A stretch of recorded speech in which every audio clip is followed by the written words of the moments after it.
start with you. Yeah. Will the Browns regret passing on Travis Hunter? I can't believe I'm about to say this, but no. Oh, wow. I actually really liked what the Browns did. And I think Jacksonville Jaguars got the best player in the draft. Hunter, to me, he plays two positions, but none of those positions are the super ultimate premium positions where it's quarterback, where it's defensive end, where it's tackle. That's what I would suggest that, like, hey, you know, those are the premium positions in the NFL. Those are the highest paid positions in the NFL. I still think the Browns got a great player in Mason Graham, a three-tech who is the best three-tech in the draft.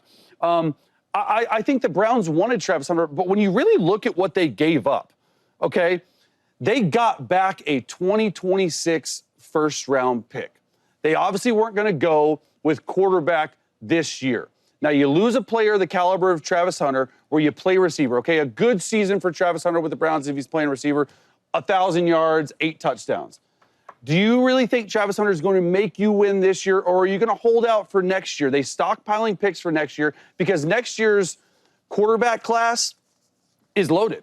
And that's what I think that the Browns have told us. They don't view any of these quarterbacks other than Cam Ward as a true first-round quarterback. So let's stockpile picks from from next year. And I think they're playing the long game here. Of course, it's going to hurt on paper when you see Travis Hunter go ball out in Jacksonville. But I think this was the smart move. It was surprising to me, but I think it was a smart move for the Cleveland Browns.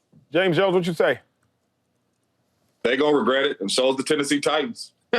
This was the best player in college football, the best player in the draft. I think they will regret it. You just let a two-way player walk away from your team. You had the pick, you traded the pick, you let a two-way player walk that I feel was going to make you better offensively and defensively. I don't know what Mason Graham is going to bring. You know, he may help Myles Garrett pushing the pocket up the middle and letting Myles Garrett come off the edge. But this dude right here, generational, right? About to change an organization, and he's not a quarterback. And he's going to change it off the field and on the field, because Jacksonville, Duval, all them Duval jerseys out there with Travis Hunter name on it, he finna have a lot of seats filled in that stadium. So I think they made a mistake, man. You had to take this young boy. He was the best player in the world. They'll absolutely regret it. At a minimum, I believe they'll regret it today. They might not regret it tomorrow, but they'll regret it today. Travis Hunter is going to ball this year. We know that. He is the most NFL-ready player in the entire draft, and he's probably the best player in the draft. But I believe the reason the Browns will regret it is because this season you're going to have to watch Travis Hunter make an impact on offense and defense. That's where the Jags said they would play him. Well, even if Mason Graham has a great season at defensive tackle, it's so hard to assess how good a season someone is having if they're not getting sacks, and it's hard to compare it to how good a receiver or a DB is playing, because receivers and DBs, they score points, they take the ball away. But the bigger reason I think they'll regret it is this, Chase. They made the trade because next year's quarterback class is loaded. Yeah. The dilemma is this. This year's quarterback class was supposed to look very different. You cannot bank on what the future is going to be. Quinn Ewers was supposed to be a first-round pick this year. He was the number one player coming out of high school. He was one of the number one players in college. Carson Beck was supposed to be a first-round pick this year. I went back and looked at mock drafts from a year ago if players were to declare. Quinn Ewers, Carson Beck were supposed to both go in the first round if they went to one more year in college. That's what many people suggested. And Carson Beck went back to college after messing up his arm, and Quinn Ewers is now projected to go in the third or fourth round. I cannot tell you what the quarterbacks next year will actually look like a year from now. I don't know how great Cade Klubnik's going to be. I don't know how great Nico Iamaleava's going to be. I don't know how great Arch Manning's actually going to be. I don't know how great any of these guys are going to be. So the Browns, they passed on Travis Hunter, who is going to be great today, for the projection of tomorrow. Like, and I just don't know how. It's just not a lot. It's just not a lot. So they got them a run stopper? Yeah, D-tag run stopper. Rush pass too. Name me some D tackles in the league that's like so great they run stoppers. Like, name me somebody that's impactful. That's the dilemma for me. Who? You telling me you gonna pass up a generational talent, probably the most talented player we've had in the last 10 years, for a run stopper? I mean, I'm serious though. Y'all the Browns. All y'all do is have good defense anyway. Okay, cool. Name me somebody though, James, Chase, somebody. Jalen Carter. He can play. He runs the passer. That's the thing. He play everywhere. He play everywhere. Defense and three tech anywhere. He don't count. That's my dilemma. Mason can rush pass. Man, Mason ain't nowhere near like Jalen Carter. I didn't say that. You asked for some names, so I gave you some names. Aaron Donald been gone. Aaron Donald play everyone on the line. And that's my dilemma, 2-5. Like that was silly, and that's why the Browns continue to be the Browns. And it's like yesterday I had to keep my composure because I'm like, man, Why they do this? Why they do that? And I'm thinking like, well, that's why they're that team. That's why the Eagles are this team. Yeah, that's a good point. You know what I'm saying? That's why the Niners are this type of team. That's why the Rams are this type of team. But that's why the Browns are the Browns. The Giants are the Giants. Like, it makes sense. Listen, to have a guy like Travis Hunter, you won't find anywhere. You're a team that struggles on defense sometimes. You're a team that struggles on offense sometimes. Well, that guy can solve them problems. He plays well on offense. He plays well on defense. He's the best wide receiver in this draft. He's the best quarterback in this draft. And you decide not to take him? That don't make no sense. But I'm not mad at the Browns. That's what the Browns do. Look, I think it's a smart move by Andrew Berry. They can use the additional draft capital to improve a team that needs improving. The Browns are not one player away from being contenders. That's true. And so when you think about that, they're building for the long term. We can't sit here and say, you know, Mason Graham's not going to be this, not going to be that. I can't sit here that he's going to be a superstar. I don't know. I think he's a solid pick right now. Yeah, very Time much will so. tell. Very much so. Time will tell. Question for you. Can I ask one more question for you, ask? Go ahead. Yeah. Graham, right? The guy they picked, Z tackle from Michigan, correct? Yes. You think you can find him in another draft? You think you can find him next year? Yeah, after that? for sure. No doubt. You can't find Travis Hunter. Can you find Travis Hunter? No. You can't even find him in the NFL. Yeah. Here's my bigger thing, probably with all of it, though, Chase, is like the Browns have been playing for the future for 15, 20 years now. You know what I mean? Like, genuinely, like, I hate to say it like that, but, like, you're right, but the Browns have been making moves What's the one in reason? What's the preparation for number the future. one reason why? They don't have a Q. Say it They don't again. have a Q. They don't have a Q. They don't have a quarterback. They don't have a quarterback. Build it until you are ready to find a quarterback. They thought they had it in Deshaun Watson. Stuff didn't work out. They moved on. Worst contract in NFL history. This first-year-round pick next year, I'm telling you, they have 2 first-round picks next year. They're right. Arch Manning, Drew Aller, Garrett Nussmeier, Carson Beck, they might not work out, but they might. And look, you get a second-round pick. You get an additional second-round pick this year where you could very much find a quarterback. What if they go and draft Tyler Shuck? So that's my question. And they got that. Like, But what if then- you draft another but guy then- and then you get Mason Graham and you get a quarterback? But then why didn't value? they get Dart this year? Like, why not? Because Dart at 25 is a fair value. To your point, I just hate the Browns have been kicking the ball down the field for years. Eventually score a goal. Y'all keep, oh, well, next year. Oh, well, next year. Oh, well, next year. Like, do something this They'll year. You had continue to do Travis that until they Hunter. find a quarterback. How you know they won't get fired after this year if they don't play well? Yeah, that's a Another- very And fair another thing is point. like, That's another y'all thing. want to say the quarterback's the issue, but why can't it be the ownership? Why can't it be the No, coach? that's a fair Yeah, point. of course. Yeah, I'm on all that. Absolutely fair point. All is fair. I was so frustrated by this Cowboys pick. Not because Tyler Booker's not nice. Tyler Booker's obviously nice. I believe he was one of the best interior linemen, if not the best interior lineman in the draft. The problem is, as a Cowboys fan, someone born in Dallas, and an NFL analyst, we've seen this story with the Cowboys before and it didn't work. Remember, the Cowboys drafted 3, I would suggest, Ring of Honor players in 4 years. You had Zach Martin, Travis Frederick, Tyron Smith, and you won nothing. We've seen this story before. So now the last 3 years, you get Tyler Smith, Tyler Guyton, Tyler Booker.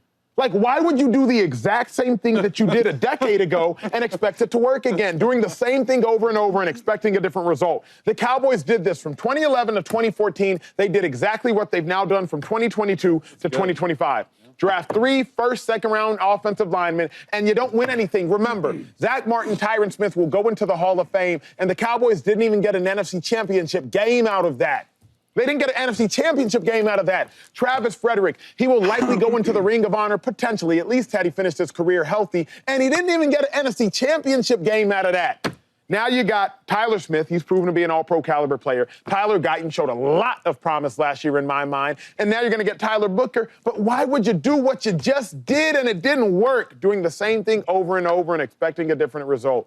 That's the definition of insanity. To me, not because of Tyler Booker's talent, but because of this same model, it was an insane pick. Yeah, I'm actually excited about the pick. I think Tyler Booker, excited for the player, sorry. Tyler Booker's a great player. He's probably going to be an all-pro at some point. Yeah. Like, that's just what the Cowboys do. They have an extensive draft history of drafting offensive linemen and defensive linemen and those guys being stalwarts in the middle, and they just do it well. My issue is with the pick of the act. Yes, you need a guard. Guys, you need a receiver. Who's playing receiver for you? Now, I get you're not taking running back at 12 if Genty's not there.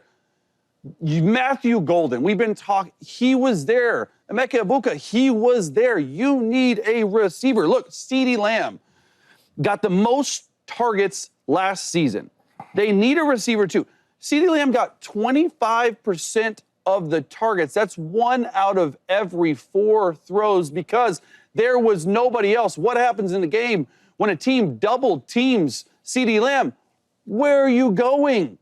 Look, the last 3 times the Dallas Cowboys in the last 15 years have drafted an offensive skill player, they have become all pros. It's only been done 3 times in the 15 years of the Cowboys' history. So the facts were they probably weren't going to do it. But you got CeeDee Lamb, Zeke Elliott, Des Bryant. I really feel like Matthew Golden or Emeka Buka could have been that guy. You have a track record with it. There's a very strong receiver class. Now, you can still get one in receiver too. But for a first-round pick to fill a hole that I think, is great, you pretty much a plug-and-play for Zach Martin. Who's playing receiver? Talk about it. Yeah, that's good points. I don't mind it, though, man. Zach Martin just retired, and I think he's probably the best player on that offense. And I think if you replace that, if you look at the Cowboys, they've always built their teams, from the trenches. Yes, You sir. know what I'm saying? That's Yes, the sir. linemen, and then they go offside. So I don't mind that. And then the other thing is, like, with your quarterback there, man, I mean, he's had some really good number 2s, right? Like Brandon Cooks, y'all don't want to talk about it because it's Dak, but he's been really good everywhere with less talented quarterbacks. And then as he goes to the Cowboys, I'm like, man, he's your number 2 option with CeeDee Lamb there. You would thought that they would do, like, setting records. Speed guy with Brandon Cooks, guy that CeeDee Lamb could do everything, inside, outside, and he didn't even get the ball for real. Yeah. So as much as y'all want to see that with that speedy receiver, I hear y'all, but I like this pick more because I think it does better for the offense. You establish the running game. And then I think one thing is like having an offense line that you can really build on, like sense of confidence. That no matter what's going on, we can run this ball. We have protection in the passing game. Especially in that division, too, where the Commanders are running the football, the Eagles are running, like the Cowboys want to run the football. Somebody got to block Jalen Makes Carter. sense. I don't mind the pick at all, man. I mean, you got to protect your quarterback. But my only thing was, what's the vision, right? When I look at Harbaugh draft, Harbaugh said, I just signed Najee. I'm beefing up this offensive line. I'm finna get the young running back out of North Carolina, right? We all know my style of offense. Y'all already know what's about to happen. Yeah. Cowboys, what's the vision? Is the ball in Dak's hands, or are you trying to ground and pound this football? Because if the ball's in Dak's hands, which I think it really should be because you don't have the running backs to really ground and pound, go out there and get you a big-time number 2 wide receiver on the other side of CeeDee Lamb. But I don't mind it because this is a deep wide receiver draft class. I do think it's still really good wide receivers in the draft. I would love to see a Pat Bryant out of Illinois, a Kyle Williams, out of Wazoo, out of Washington State, go to the Dallas Cowboys. There's still some really good number 2s. Luther Burden. What's the vision, though? Luther's still out there as well, but what's the vision, though? What's the offense going to look like, right? You do not have the running backs to ground and pound. So building up the trenches is cool, but you got to go score some points, man. You need some guys that can go out there and stretch the field and help CeeDee Lamb and Dak out. Well said, Jay. Hey, Jay, you're announcing the Packers' 3rd-round pick tonight, sir? Yes, sir. Enjoy it, brother. Proud of you. Keep doing your thing, man. Thanks for making time, obviously, in the midst of this. This is fun for you, though. What up, YouTube family? Welcome to the facility. Thanks for watching, and you better be sure to hit that subscribe button if you want to get more highlights from the show and all of our exclusive content.